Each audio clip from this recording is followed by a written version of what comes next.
ओम श्रीं श्रियै नमः। ओम श्रीं श्रियै नमः।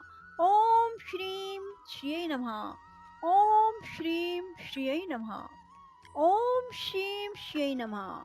ओम श्रीं श्रियै नमः। ओम श्रीं श्रियै नमः। ओम श्रीं श्रियै नमः। ओम श्रीं श्रियै नमः। ओम श्रीं श्रियै नमः। ओम श्रीं श्रियै नमः। ओम श्रीं श्रियै नमः।